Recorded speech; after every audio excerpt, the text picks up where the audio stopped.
నిన్న నేను లేనప్పుడు మా బాబు దగ్గరకు వచ్చి నీ ప్రాపర్టీ నాకు కావాలి అని బెదిరించింది ఎవడు? నేనే నేనే నేనే నేనే కంగారు పడి కమిట్ అయిపోకుండా రోయ్. ఇప్పుడు నేను ఒక రౌండ్ వేసుకుంటాను, ఆ తర్వాత ఇదే ఫ్లోలో నేను కాదు నేను కాదు నేను కాదు అంటారు. కాబట్టి చెప్పేటప్పుడు ఒక్కసారి ఆలోచించి చెప్పండి, తర్వాత కొట్టేటప్పుడు నేను అస్సలు ఆలోచించను. అసలు నువ్వు ఎవడి ఏరియాకి వచ్చి రౌండ్ వేసుకుంటానంటున్నావురా నిన్ను?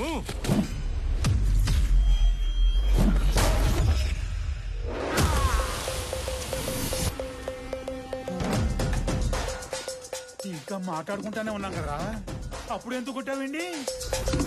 నాకు వీళ్ళలో విలన్ కనిపించాడు. కనిపిస్తే if I see a villain in you, you will see a hero in me. నీలో విలన్ నాకు కనిపిస్తే నాలో హీరోని కనిపిస్తాడు. సో నేను మాట్లాడేటప్పుడు నీలో విలన్ అస్సలు బయట రాకూడదమ్మా. అసలు నువ్వు ఇక్కడి నుంచి బయటకు వెళ్తేనే కదరా. ఇదిగో ఇలాగే విలన్ బయటకు వచ్చేస్తానే.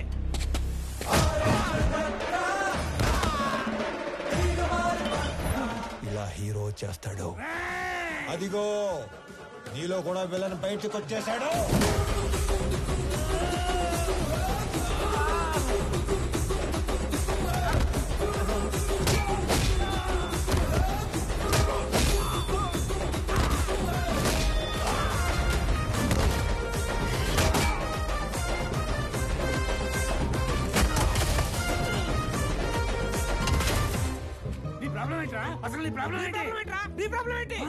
అది కాదన్నా, మనలోంచి విలన్ బయటికి వస్తే అన్నలోంచి హీరో బయటికి వస్తాడని ఆల్రెడీ చెప్పాడు కదా. ఇదే ఈ కోపం తగ్గించుకొని సైలెంట్ గా మాట్లాడితే అన్న చాగంటి కొట్టేశ్వర లాగా చక్కగా సమాధానాలు చెప్తాడు. నీ ప్రాబ్లం ఏంటి తమ్ముడు? అమ్మ పళ్ళు తెమ్మంది. మరి ఫ్రూట్ షాప్ కి వెళ్ళాలి కదా. నిన్నెవడు ఇంటికి వచ్చి పళ్ళు గట్టిగా నూరాడంట, ఆడి పళ్ళు తెమ్మంది. అలా పళ్ళు నూరితేనే పళ్ళు రాలిపోతాయని చెప్పింది అక్కడ. నవ్వు ఇంకొంచెం అటు తిరుగు. అసలు నీ సమస్య ఏంటి తమ్ముడు? నాకింకా పెళ్లి కాలేదు, ఇంట్లోనేమో సంబంధాలు చూస్తున్నారు. అందాక దేనైనా పంపమంటావా? నీకు ఆ బిజినెస్ కూడా ఉందా? అసలు నన్నేమనుకుంటాడు వాడు? నన్నేమనుకుంటాను అసలు? హ్యాపీయా? సల్లారిందా? ఇలా దగ్గరుకున్నాడు నీడు. నా జీవితంలో ఇంత క్లారిటీగా ఉన్న వ్యక్తిని నేను ఎప్పుడు చూడలేదు. నీకోసం అడగడం సరిగా రాక అన్న మీ దగ్గర పెట్టుపో నవ్వో ఇంకొంచెం అటు తిరుగు. తమ్ముడు అన్నే. నేను ఎవరినో బెదిరించానన్నావు. రోజు 10 మందిని బెదిరిస్తుంటాం, అందులో మీ నాన్న ఎవరు నాకు ఎలా తెలుస్తుంది నానా? ఒక్క సెకండ్.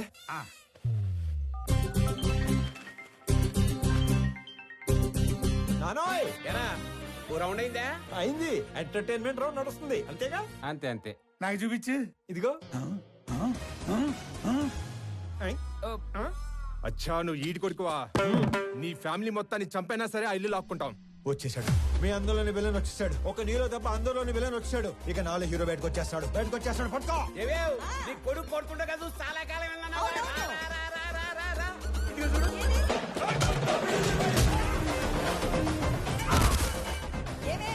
మీ అన్నయ్య కొట్టడం చూసి చాలా కాలం అయిందన్నావుగా.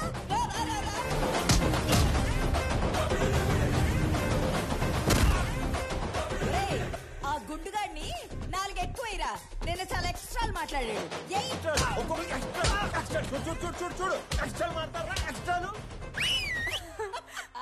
మీరు ఊరుకోండమ్మా. ఇలా పిల్లని ఓ రెచ్చగొడుతున్నారు. మాకేమైనా అయిందంటే ఆరోగ్యశ్రీ కార్డులు కూడా లేవు తెలుసా? మరి అలాంటప్పుడు ఆడితో ఎందుకు పెట్టుకున్నావు? ఆడసలే తేడాగాడు. ఆడే రెచ్చగొడతాడు, ఆడే కొడతాడు. ఏం చేస్తాం, మా టైం బాగాలే పెట్టుకున్నాం. అమ్మో టైం అంటే గుర్తుకొచ్చింది. ఒరే ఆఫీస్కి వెళ్ళవా? టైం అయింది. మర్చిపోయాను, అదొకటి ఉంది కదా. ఇక చిన్న వార్నింగ్ ఇచ్చి బయలుదేరతానే. మా నాన్న ఒకటే చెప్పాడు, ఏమని? ఏదైనా గొడవ వస్తే అస్సలు ఆలోచించకుండా ఎరగదీసేమన్నాడు. నేను కామన్ మ్యాన్ కదా, ఇది సరిపోద్దిగా. సరిపోయింది. నవ్వుతూ చెప్పు.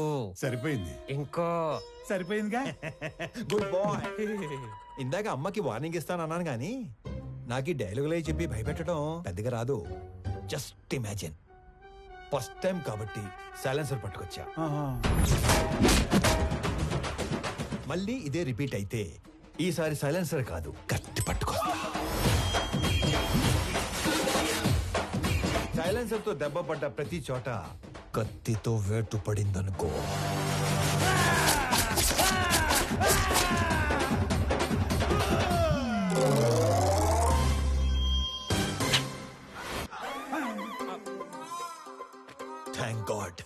కత్తి పట్టుకు రాలేదు కాబట్టి నీ చేతులు ఇంకా నీతోనే ఉన్నాయి. ఇవి నీకే బాగున్నాయి. ఆ? జాగ్రత్తగా పెట్టుకో. ఇలానా మరి? ఓకే అన్నా. ఏంటి? ఏం లేదన్నా, వెళ్ళండి. తొందరగా వెళ్ళమంటారా? వెళ్ళండి.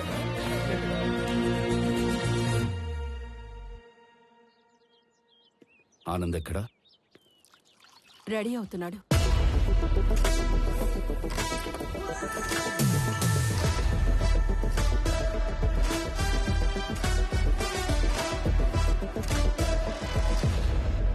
Sir, tablets. వైజాగ్లో ఏదో గొడవ అయిందట సార్. అది వైజాగ్లో ఏం జరిగింది?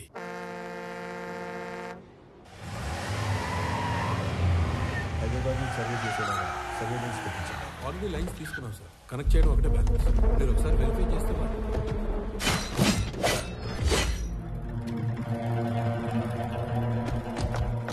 ఎవరు మీరు? నీ 200 ఎకరాల్లోకి వస్తేనే ఎవరు నువ్వు, ఎవరు రానిచ్చారు అని అడుగుతున్నాడు. 682 చదరపు కిలోమీటర్లున్న నా వైజాగ్ కాన్స్టిట్యున్సీలోకి వచ్చి 1000 మందికి ఉద్యోగాలు, 100 కోట్ల ప్రాజెక్టు కడుతుంటే ఏరియా ఎక్స్ఎమ్మెల్యేని నేను అడగొద్దా ఎవరు నువ్వు, ఎవరు రానిచ్చారు అని? ప్లీజ్ సార్, గొడవ చేయకండి, కూర్చొని మాట్లాడుకుందాం. నేను మాట్లాడడానికి వచ్చాను కాబట్టే నా మనుషులు ఇంకా వెనకే ఉన్నారు, మీరింకా బతికే ఉన్నారు. అది కాదు సార్, నేను చెప్పింది కూర్చో వినండి. నేను చెప్తున్నాను, నువ్వు వినో. ఈ కంపెనీ ఇక్కడున్నంత కాలం బిజినెస్ లో 10% నాకివ్వాలి. సార్, ఇది కొన్ని వేల మంది కష్టం. దీన్ని ఎవరికి ఊరికే ఇచ్చి వాళ్ళ కష్టాన్ని అవమానించలేను. I'm sorry sir. 50 మందా? వీడు అసలే ఎవరి మీద చేయి కూడా ఎత్తడు. ఎలా బయటపడ్డాడు అసలు? మా నాన్న ఒకటే చెప్పారు, ఇద్దరి మధ్య గొడవ వస్తే ముందుకెళ్ళి కొట్టేవాడు కామన్ మ్యాన్ అవుతాడు, టేబుల్కి అటు ఇటు కూర్చొని ప్రాబ్లమ్ సాల్వ్ చేసుకునేవాడే బిజినెస్ మ్యాన్ అవుతాడు. నా కంపెనీలో 10% లాభాలు అడుక్కోవడానికి వచ్చిన వాడి కోసం ఆ కంపెనీ ఓనర్ని చంపడానికి వచ్చే అంత తెలివి తక్కువ వాళ్ళు కాబట్టే వాడి మిమ్మల్ని పనిలో పెట్టుకున్నాడు. ఏ మాత్రం తెలివి ఉన్నవాడైనా 100 రూపాయలు సంపాదించే వాడి వైపు ఉంటారా, అందులో 10 రూపాయలు అడుక్కోవడానికి వచ్చిన వాడి వైపు ఉంటారా? అండ్ ఆఫ్ కోర్స్ మిమ్మల్ని పోషిస్తాడు కాబట్టి. అది ఎప్పటి వరకు? మీకు రేపు 40-50 ఏళ్ళు వచ్చి ఒంట్లో బలం తగ్గాక అప్పుడు కూడా పోషిస్తాడా? మీకు ఇదంతా మానేసి ఏదో పని చేసుకోవాలని ఉంటుంది, కానీ మీ బ్యాక్గ్రౌండ్ చూసి ఎప్పుడూ పని ఇవ్వడం. నేనిస్తా. మీరు గౌరవంగా బతుకుతాను అంటే నా కంపెనీలో మీ అందరికీ ఉద్యోగాలు నేనిస్తాను. రోజు 8 గంటలే పని. వాడిలా ఎప్పుడు పడితే అప్పుడు పిలవను. ఇలాంటి వాటికి అస్సలు పిలవను. 60 ఏళ్ల దాకా పని, దాటాక పెన్షన్. చచ్చేదాకా ఎవ్వడి మీద డిపెండ్ అవ్వక్కర్లేదు. నా కంపెనీకి డెలివరీ బాయ్స్ కావాలి. ఈ ఏరియాలో అణువు తెలిసిన మీకంటే క్వాలిఫైడ్ ఇంకెవరుంటారు? ఆలోచించుకోండి. నాతో కలిసి పని చేయాలనుకుంటే మీలో ఉన్న రౌడీని చంపి నాతో రండి. కాదు, వాడి కిందే పని చేద్దాం అనుకుంటే నన్ను చంపి లోపలికి వెళ్ళండి. వాడేంటో కథలు చెప్తుంటే వింటారేంట్రా? ఏసేయండ్రా.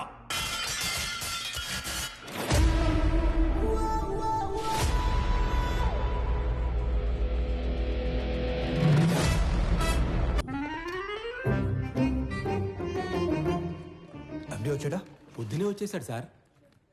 మొన్న ఏదో లోన్ అప్లై చేస్తా అన్నారు, అప్లై చేశారా? ముందే తీసుకుంటే ఖర్చు అయిపోతే తీసుకోలేదు. లోన్కి అప్లై చేశాను, 15 రోజుల్లో శాంక్షన్ అయిపోతుంది. తర్వాత 1 రోజుల్లో పెళ్లి, అన్ని సెట్ అయిపోతాయి. సూపర్ సార్ మీరు. స్వామి ఎండి గారు పిలుస్తున్నారు. అచ్చి బాబాయ్, లోన్ శాంక్షన్ చేసినట్టున్నాడు. ఇప్పుడు వస్తాను. లోన్ శాంక్షన్ చేసినందుకు చాలా థ్యాంక్స్ అండి. గొడవ అయిందంట. Yes sir. నాకు నీలో హీరోని చూడాలని ఉందయ్యా. అర్థం కాలేదు సార్. Termination letter.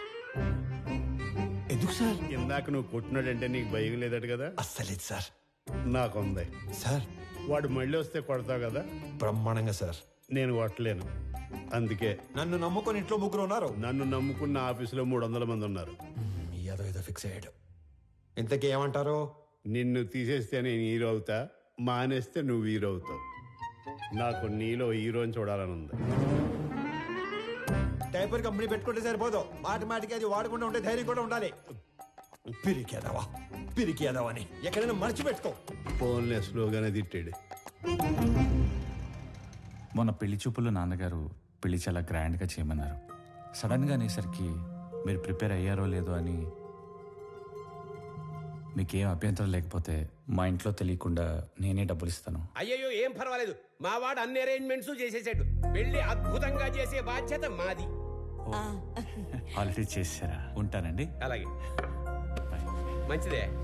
అలాగే బాబు. పిలుస్తాను బాబు. అంతోకేనా?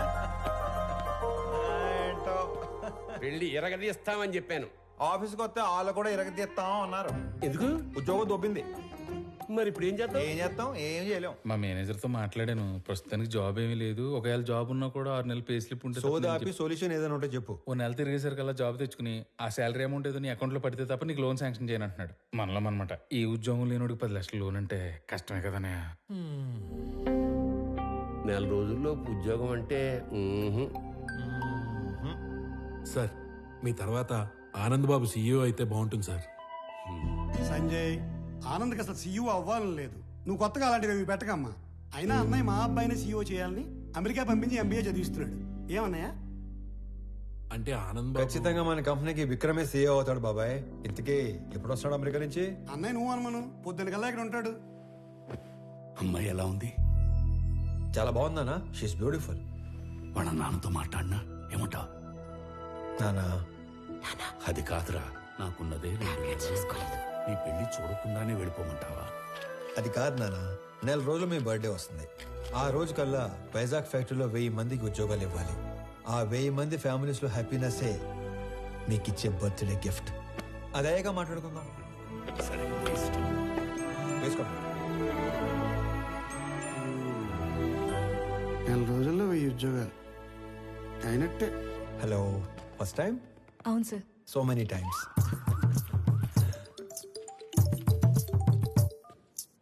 ఫోన్ చేసి మాట్లాడదేంటి? హలో అన్నయ్య, బావ మీట్ అవుదామంటే కాఫీ షాప్కి వచ్చాను. నువ్వు పెళ్లికి ముందే మీటింగ్లు పెట్టుకుంటే.